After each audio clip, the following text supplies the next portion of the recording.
All right, the 8th person to have attended that June 2016 meeting that included Donald Trump Jr. that everybody's talking about. Ike Kavaladze is the 8th person identified, a global businessman involved in commercial and residential real estate. Herman Cain, your thoughts? I don't normally make predictions, but nothing is going to come of this. So what they have these names I can't pronounce?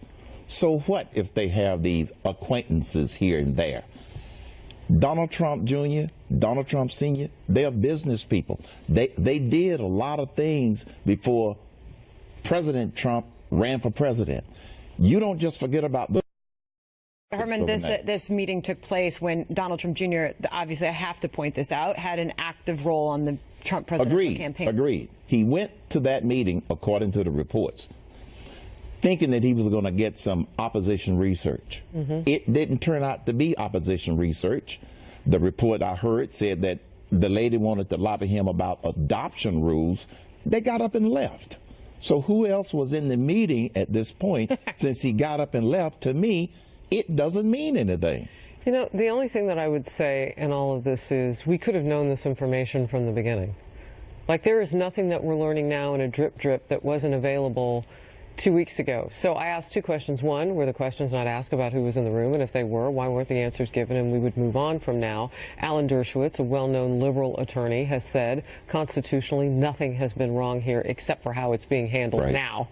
He says that's unconstitutional because the then candidate, Mr. Trump, whether he knew about the meeting or not, had every right through his team to find out whatever opposition research he could, just like any other citizen does as well, who would run. So the drip in all of this has turned out to be unfortunate.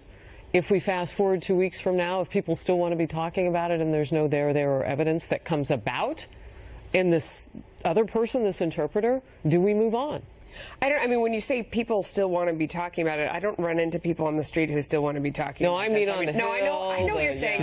I know what you're saying, but I'm just making the point that I think you guys have all had the same experience. If you happen to be walking around somewhere in public, they are happy to tell you they're sick of hearing about Russia. I think probably a lot of our audience feels that way. Still, things come out and we have to report it, but I think for the American people, they're frustrated. They want to see health care. They want to talk about the economy. But couldn't this have gone away if these questions had been asked and answered? Of course, yes. If they had been straightforward, and we first don't know of all, what was asked. I'm sorry to be the lone skeptic on the couch, but I'm skeptical.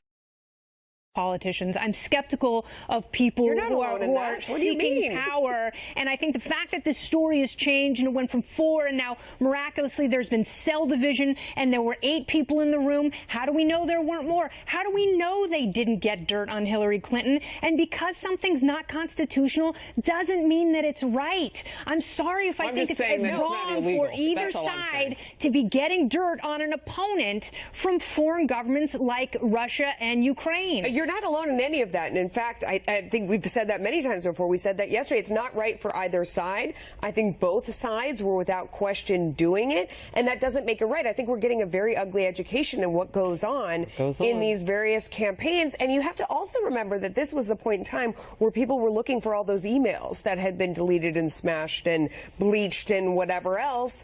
I mean, that probably was what they thought they were getting. But you're right. There is nothing right or good about this. And I'm sorry, but I just don't believe flat denials when the first denial was no one on our campaign met with anyone from Russia or someone with Russian contacts at any time, and that's being proven false. So give us the straight story in the beginning, and then you have nothing to fear because the truth shall set